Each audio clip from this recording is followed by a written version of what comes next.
Hey everybody, welcome back to Champion Sons and our College World Series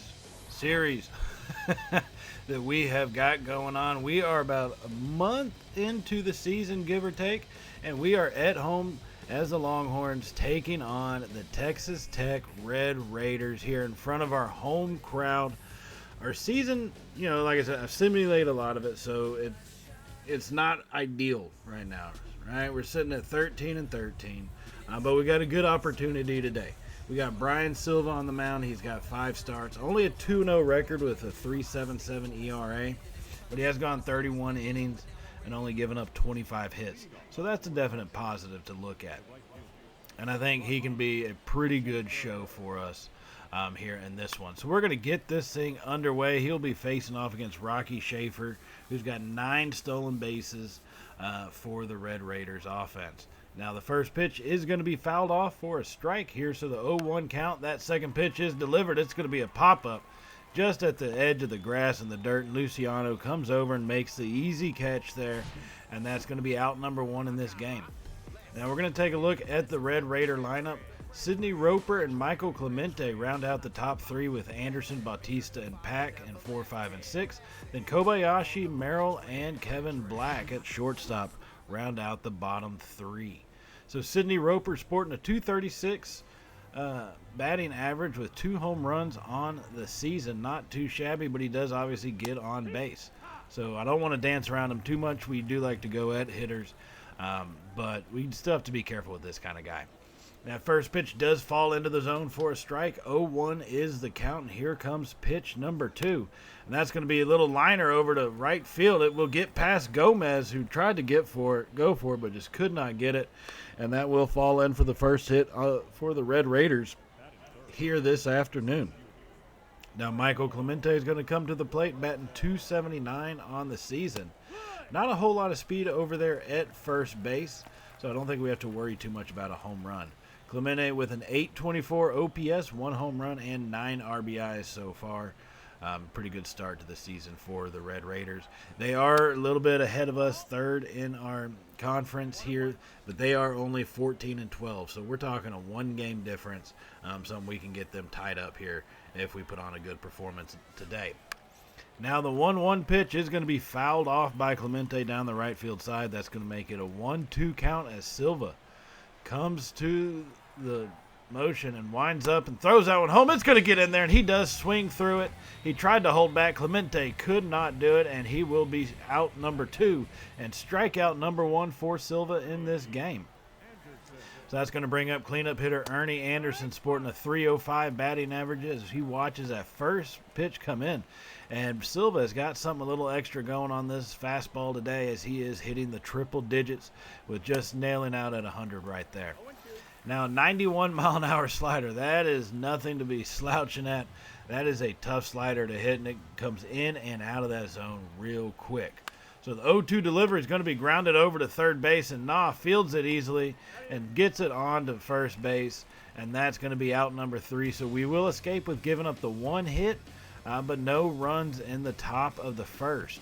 And that's going to bring up Kevin, Gomez, and Clemens here in the bottom half of the inning.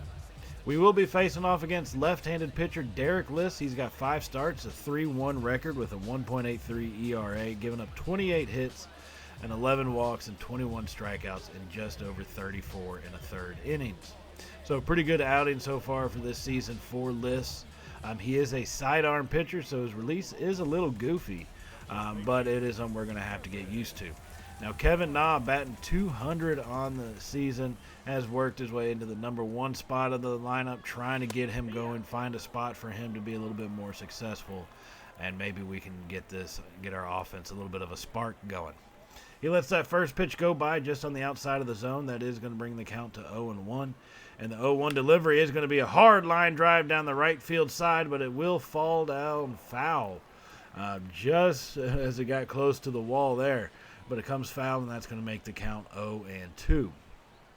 So here comes the 0-2 delivery. Swing and a miss at a high, fast one. Probably slightly out of the zone, but liked it. And Liss says, not today, Kevin, as he strikes him out here for the first out in the bottom half. Now Chris Gomez is going to come to the plate. He lets that first pitch go by for a ball, making the count 1-0. And looking at some of the league leaders here in college baseball, Derek Liss is number 2 in the league with a 1.83 ERA, following just behind one of the Sooners pitchers that has a 1.3 ERA. And that second pitch is going to be a fastball coming in high there at 95 miles an hour, swing and a miss by Gomez, just outside of the zone. But like, Kevin Nall went after it. Those are hard to hold off on.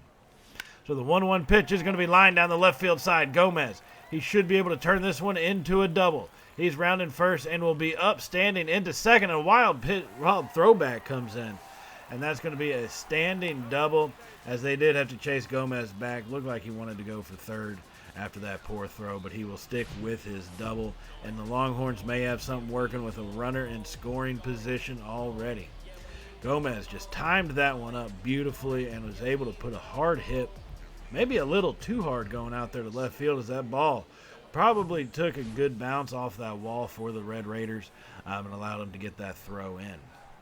So here comes Doug Clemens sporting a 330 RBI, and he swings at that first pitch, and that's going to be grounded over to shortstop, and he throws it across the field, but unable to get him. That was a hard one to grab for that shortstop, but he does get it just at the edge of the grass line, and he's unable to make the throw over, as he had to get his feet set, and that distance of a throw is going to be hard to get anybody out. So Richie Murphy batting .348 on the season. He comes to the plate here in the cleanup spot with one out in the bottom of the first. He swings at the first pitch, and that's going to be a high pop-up behind the plate, and the catcher will make that one for out number 2. Richie Murphy getting some playing time. Hasn't been on the field all that much, but he is definitely getting an opportunity today. Now, Ruben Spoon, Scott Boston, and Jacob Pena will be our 5, 6, and 7 hitter, with Marco Luciano and Raymond McKinley rounding out our 9 hitters today. A lot of decent averages. We're just not getting the runs that we should be getting. So we're getting hits just at the wrong time, and we're not able to get them back to back, which has caused our 13-13 record on the season.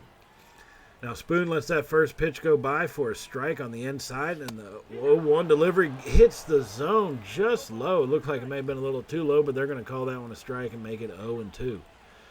And here comes the 0-2 delivery. Spoon fouls that one off. He's just swinging to fight, trying to stay alive. It seems like he's not really too sure what's going to be coming at him. And that little awkward sidearm delivery from the left-hander kind of hides that pretty well. Spoon lays off that high fastball here as that one comes in for a ball, making the count 1-2 here. And here comes the delivery from Liss. Spoon hits a high pop-up going to left field. They are going to be able to get under that one, and that's out number 3. So 2 men on, one in scoring position, but unable to get a run across the plate. Longhorns need to start taking advantage of things like that. So no runs scored. Now we are going to jump ahead to the bottom of the 5th inning here. There is one out. Marco Luciano is coming to the plate, batting in that 8th spot. He is 0 for 1 on the day so far. Trying to get something going here. We haven't been able to all game, but either have the Red Raiders. So a lot of good pitching from Silva and Liss here on the mound. But Luciano, he's going to hit a line drive down the left field side. That's going to bounce off the wall. He's got enough speed to turn to, and he's going to be up standing in second base with a standing double. One out here.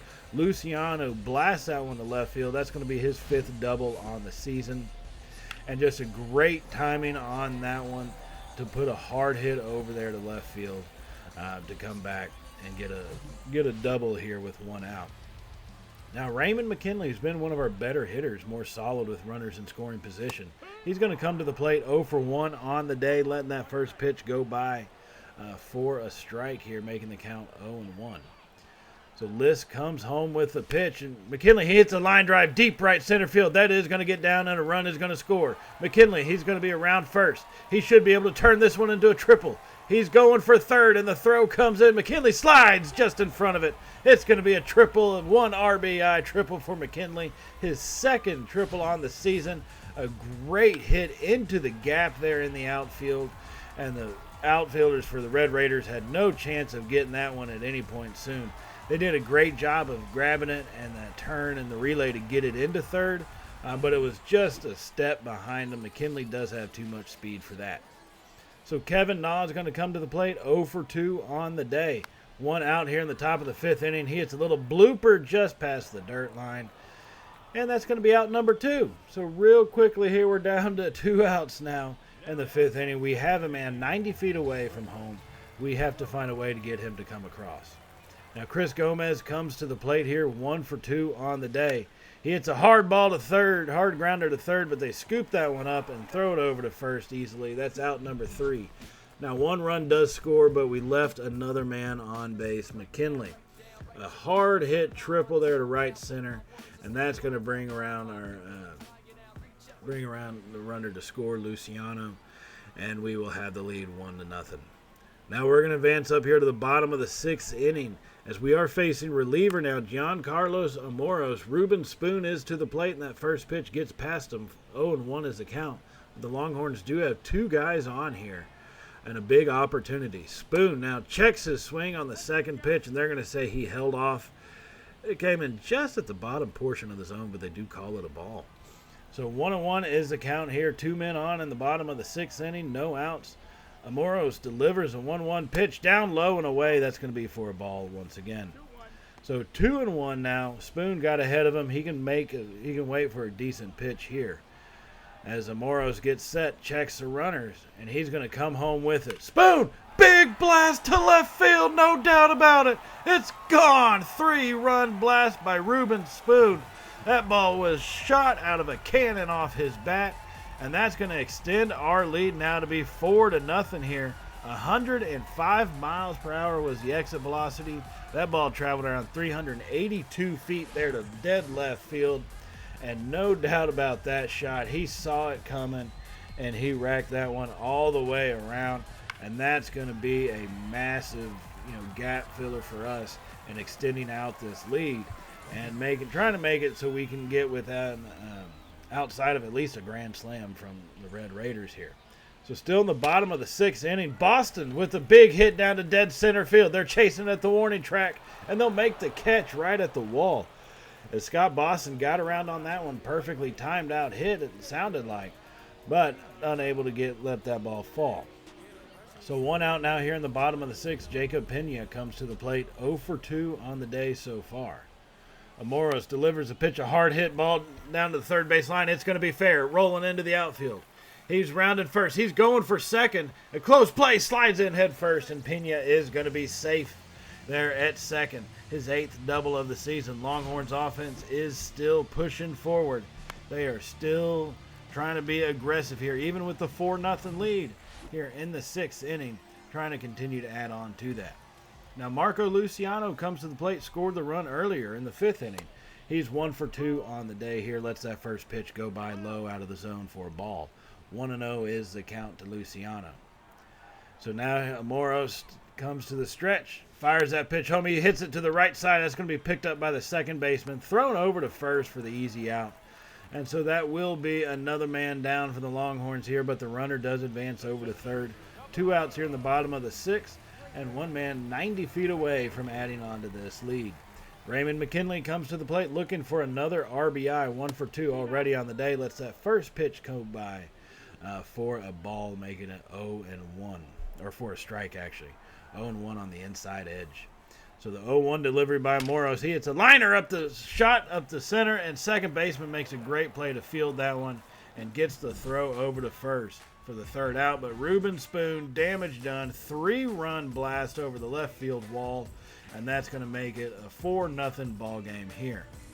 And that's the kind of lead that we do really need in some of these games with the way the pitching happens at the end. You can't have too big of a lead, really. I've never heard of a team complaining of having too big of a lead. And speaking of our lead, it does remain 4-0 here as we come to the top of the 9th. Adrian Arturo has come in for relief here. And that first pitch is going to be in there for a strike. 0-1 is the count to Sidney Roper, who is 1 for 3 on the day. We saw his hit come up in that first inning. And that second pitch is just outside, or just inside, I guess, really outside of the zone for a ball. 1-1 is the count. Now that next delivery is a high fastball there. A lot of speed on this Longhorn rotation. And in their bullpen as that fastball reached 99 miles per hour. Now the 1-2 pitch is hit over to Gomez, grounded on the just a grounder, and he fields that one and throws it over to first, and that's going to be out number 1. Now here comes Michael Clemente, one of the better hitters for the Red Raiders, but we have kept him kind of shielded up. He is 0 for 3 on the day, and here he is facing off against Adrian Arturo, pretty powerful left-hander, and you see he kind of struggles against left-handers so far this season. So the 0-1 delivery is going to be out for a ball, and that's going to make the count even up at 1 apiece. So Arturo delivers that one. He hits a hard one over to the first baseman and went diving for it. I'm not sure he really needed to do that, but he does miss it at least. And that ball goes into the outfield. Pena throws it in quickly, so now the Red Raiders have a man on first, and he's got some speed. The next batter, he's going to line that one over to left field. Anderson hits that one to left field. Murphy tries to throw it in, and the ball gets away from Nah.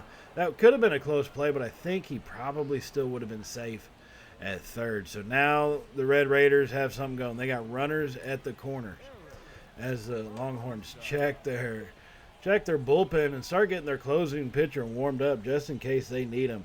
Although you really want to let Arturo kind of finish this one out if he can. And Eric Bautista is a batter right now, 0 for 3 on the day for the Red Raiders. And he is struggling as he swings and misses at that fastball to make it 0-2. And here comes the delivery from Arturo. Down low and out of the zone. He didn't want to chase it, so the count is now 1-2 here. 1 out in the top of the 9th inning, 2 men on. Next pitch is delivered. That's going to be lined foul down the right past the first baseman. The count remains 1-2. Bautista fighting tough against Arturo. Hits one up to second baseman. He doesn't go for 2. He just turns and throws it over to first. Gets the easy out. The run does score, and that's going to make it 4-1 here in the top of the 9th with another runner in scoring position for the Red Raiders. Now, Otis Pack is coming to the plate. He's 0 for 3 on the day, so it looks like the Longhorns are going to let Adrian Arturo try to finish this one up. Pack is only batting .207 with runners in scoring position, and not a whole lot of speed on the base pass either for the Red Raiders. So now that pitch goes outside for a ball. 1-1 is the count, and that next pitch is just inside, but looked like close enough to be a strike, but they called it a ball either way. 2-1. As the delivery over, he hits it to Clemens right at first baseman, and that'll do it. The Longhorns will take this first game of the series here from the Red Raiders, and that's a big win that we really needed. Now, coming up after this game, normally we would show the remainder games of the series, kind of some shorter clips of them, but what we're actually going to do in this one is get ready to check out some other teams around the nation to see what is happening in some of these other conferences that we have going on. So Longhorns now 14-13 on the season, same thing as the Red Raiders. The middle of the pack in the Big 12 seems to be pretty well jumbled up with a lot of teams, just right there nipping at each other's heels. So big hits for us, spurred us on in this one. McKinley did a great job opening it up with a triple, and then Rubin with the big-time blast and the 3-run shot over the left field wall, which was the difference maker in this one. So great job by the Longhorns to get this win and to hopefully build some momentum kind of going forward. Now I said we're going to check out some of the other teams, and we are going to head over to Baton Rouge, where the Texas A&M Aggies that are leading the SEC right now are facing off against the LSU Tigers that are about third in the SEC. So these two teams are pretty closely contested with each other, and it's kind of an interesting matchup to check on. Now, Carmen Chasen is on the mound starting out here for the Tigers.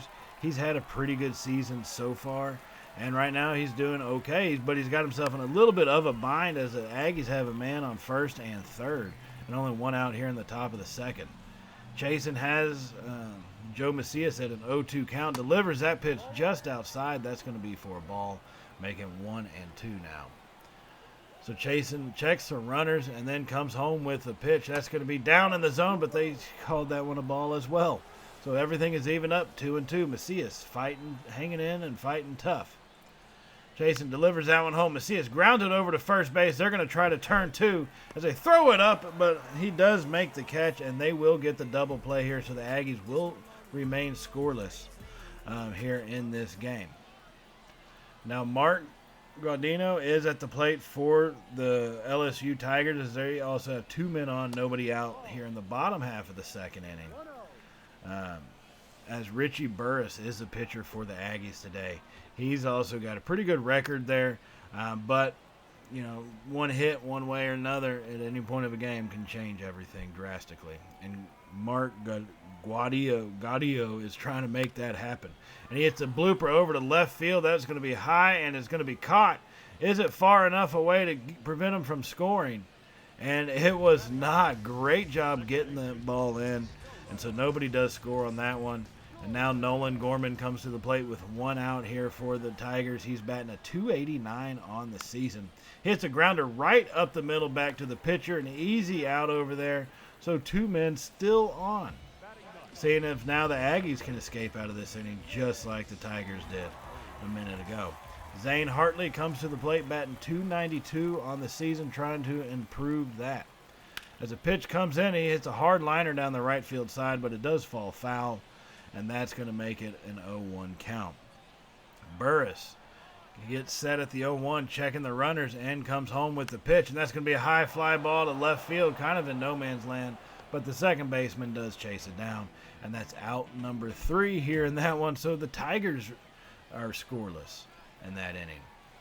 Now we're going to advance up to the bottom of the 7th inning. The Tigers do have a 2-0 lead here. They did grab a get a 2-run shot as they are trying to extend it here in the bottom of the 7th inning with 2 men on, a man on first and third. They had a high fly ball down the right field side, which is obviously going to fall foul there. 1 out here in the bottom of the 7th. Aggies reliever Emerson Mills has been in the game for about an inning. And he's trying to relieve him that one. And a hard liner to first baseman, but he misses it. So 1 run will score as the guy gets over to second. Their runner on first nearly got pegged by that one. And that could have been dangerous. But, hey, a run does score. 2 men are still on with 1 in scoring position for Tim Walter for the Tigers, who's 0 for 2 on the day. Lets that first pitch go by for a strike. He did have a walk in the 5th inning. He does have 6 home runs and 19 RBIs. With a .293 batting average and a .919 OPS. So the Tigers have got some offense. And right now it's just, as powerful as their offense is, they're only leading 3-0 here. So that's kind of a testament to what the Aggie pitching staff has been able to do in this one. Walter at an 0 for 2 count, swings and chases that one out of the zone. He went guessing and he guessed wrong. And so now 2 outs here for Gerald Henson, who's 1 for 3 on the day with a double earlier in the game. Comes to the plate with a man in scoring position here with 2 outs in the bottom of the 7th inning. That first pitch comes in high to him. Henson batting only a .115 with runners in scoring position. This is kind of, I guess, the batter you'd want to face if you have to face someone in this position. But he hits a hard liner over to shortstop. They scoop that one up and get it over to second to get out of the inning there. But damage was done as 1 run did get scored on that hard liner to right field. Now we're going to advance up here to the top of the 9th inning with 2 outs. Andres Murillo for the Aggies trying to keep this game alive here, facing off against their closer, Antonio Casilla, who that first pitch comes in and is fouled off there for a strike, so 0-1 is the count. Casilla with the windup comes home, and that's going to be a hard shot to right field. They're chasing it down, and they will get it, and that'll be out number 3, and the Tigers will win this one. And that's going to even up their series. It is a 4-game series that they're playing. The Aggies won the first game. Tigers win the second one. Aggies win the third one. And then we're going to check on here in just a minute into the 4th game of the series here as we see what these 2 teams can do. It is a back and forth matchup between them all. And that's the way this game went for them. A lot of good pitching. More clutch hitting really coming from the Tiger side. And so here we are in the 4th game of the series, and we're going to jump into the bottom of the 2nd inning. The Tigers already jumped out to a 2-0 lead there in the 1st inning. Now they're trying to extend it. There are 2 men on there, both in scoring position at second and third. Zane Hartley is to the plate with 1 out in the bottom of the 2nd. And the count was 0-1. He hits a little dribbler over to the pitcher. That's going to allow the runner to score. Hartley will take the out at first. I'm not sure if you'd really call that a sacrifice, but hey, it is what it is. Hartley gets an RBI. Tigers increase their lead to 3-0 here in the 2nd inning as they continue to, at their turn at bat. Gil Campos for the Aggies did have a good start to the season, but does look to be struggling in this one. Now Dan Peralta comes to the plate and hits a hard liner into the stands, foul down the right sideline. Peralta's got 5 doubles so far on the season here, and he's 1 for 1 today. So the 0-1 pitch by Campos is delivered down, but they call that a strike. It looked like slightly down out of the zone, but that will make the count 0-2. So Campos trying to get out of this inning with limited damage. That's going to be a hard liner to left field. That one does get down, and another run will score to make it 4-0 here as they field it off the wall. And that's going to be a stand-up double there for Peralta. Add another one to his tally, his 6th double of the season, as the Tigers extend their lead to be 4-0 here in the bottom of the 2nd inning. Clutch hitting has made the difference in this series. And the one thing is the Tigers have been the ones to do it for the most part when it matters the most, right? Tyrone Kincaid coming to the plate 1 for 1 on the day as well. Hits a shot up the middle, fielded by the second baseman. Quick throw over, and he barely gets him at first. Great play there by the second baseman for the Aggies to get that out. But damage done, 4-0 now, and we're only in the 2nd inning. Tigers with 6 hits, Aggies only with 2. But now the Aggies have got a shot of their own here. Mitch Harms is to the plate 1 for 1 on the day with bases loaded in the top of the 4th inning and no outs. 4-0 lead can be wiped away with one swing of the bat here. Harms is already 1 for 1 at the single in the 2nd. You know, a hit like that can score 2 easily. Here with bases loaded. 1-0 is the count here. Jackie Ham on the bump for the Tigers, as that is a hard hit down the left side and falls foul. A long strike right there. Jackie Ham not been pitching pretty decently today. Hasn't really given up too much to the Aggies, but he's in trouble right now. And that's going to be another hard ball hit down the left field side, and that's going to get him to a 1-2 count. Harms has got to be careful here. You definitely don't want to go into a double play either. Ham gets set, and he delivers a 1-2 pitch. Down in the zone, they will call that one a ball. That's going to make the count even up at 2-2 apiece. Now here comes the delivery from Ham. And the pitch is fouled off once again by Harms. He's going to be hanging in tough, swinging at anything if it's close, trying to just make contact to get something on the board and get something going. Ham now once again, 2-2, delivers a pitch, high fly ball to left field. That should be deep enough, I'd like to think, to score the run. He makes the catch, and he's going to throw that one home, and that will score the run there. Is a pretty inaccurate throw. Allows that to get Aggies to get on the board. Sacrifice fly over to left field. Harms with an RBI. The score is now 4-1 here. Eli Traxler is going to come to the plate 0 for 1 on the day. He is 2 for 8 on the series, so it has been kind of a struggle for him playing here in Baton Rouge. 2 men on first and second base as Jackie Ham comes to set and delivers that pitch, trying to get out of this one. And if you go from bases loaded with no outs to only giving up 1 run in that inning, that's a pretty successful inning and escape from possible disaster. That second pitch to Traxler is going to be considered a ball, a pretty decent cutter there, but they are not going to give it to him. So 2-0 is the count now. As Ham gets set, he checks the runners and comes home with the pitch. That's going to be a hard grounder down the left field side, but it is foul. So the count is 2-1 now to Traxler. Ham checks the runners once again. Comes home with it. Outside 3-1, and you don't want to load the bases. Corey Bautista for the Aggies, one of their better hitters. He is their leadoff guy, is the next to the plate. You definitely don't want to bring him up, but they just did as the 3-1 pitch is delivered low out of the zone for a ball, and the bases are loaded once again. Corey Bautista had a single in the 3rd. He's 8 for 15 with a home run and 3 RBIs in this series. Trying to add more to it right here. 1 out still in the top of the 4th. Bases loaded. Ham delivers. Check swing, but that one will be a good pitch. And that's called strike.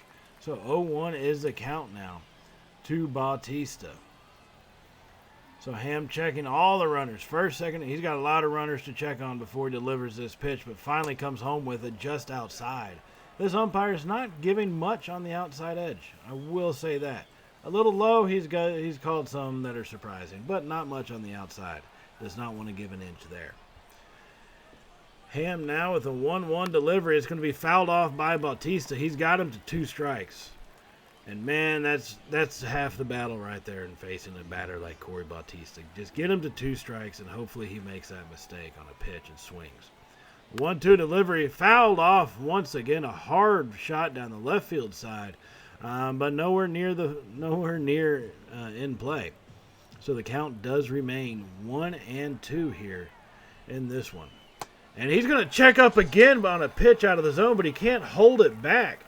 And they're going to call him out on strikes. Bautista blew that one. And now there's 2 outs here in the 4th inning. Ham may be able to escape. Facing off against Miguel Garcia, who's 1 for 2 on the day so far. But if you can escape with 1 run, that would be a hell of a performance just for this inning. Miguel Garcia's got a pretty piss-poor batting average against right-handers and a decent little over 350 against left-handers. And Ham is a left-hander, but he grounds that one over to first baseman. He flips it to the pitcher, and the race to the base is won by the pitcher, so the Tigers will escape. Bases loaded, no outs, and the top of the 4th inning, and the Tigers actually escape with only giving up 1 run. You've got to be kidding me. Now the Tigers are going to come to the plate here, batting in the bottom of the 5th inning with a chance to get some extra runs here. 2 men on, 2 outs though. Tim Walter, who's been struggling in these last couple games, he is 0 for 2 on the day, but he's done pretty decent, batting .458 with runners in scoring position on the season so far. Now the Aggies did add on an additional run. The score is 4-2 here, as they try to get some additional, and they will line that one up into left center field. So at least 1 run will score as they come around. And did they get both of them? No, they only got the 1 run. Okay. So 1 run scores. It is now 5-2 Tigers, as they just left that pitch too much over the zone, and Walter took advantage. Good timing, solid all the way, and hits that liner into left center. And that's going to do it for the Aggies starter right here. He's going to have to be pulled out. 5-2 though. They're still within striking distance. Not something you just want to give up on altogether. But you cannot allow them to get momentum like this and start some sort of 2-out rally. So Jose Vaccaro, he's got 9 appearances this season, a 3-0 record. Been in there for 23 2/3 inning. He's going to come in relief, facing off against Gerald Henson to start, who's 0 for 2 on the day. First pitch is going to be a fastball in the zone, swung on and missed. Henson has struggling today with a strikeout and a pop-out. He's only 2 for 14 in the series with 1 double. One of those hits being a double, and that's it. So he is struggling, kind of the guy you'd want to face against if you're trying to get out of an inning. That second pitch from Vaccaro, goods down in the zone and called for a strike. 0-2 is the count to Henson, batting .111 with runners in scoring position. Vaccaro comes home with it, and that's got to be just out of the zone. Called for a ball.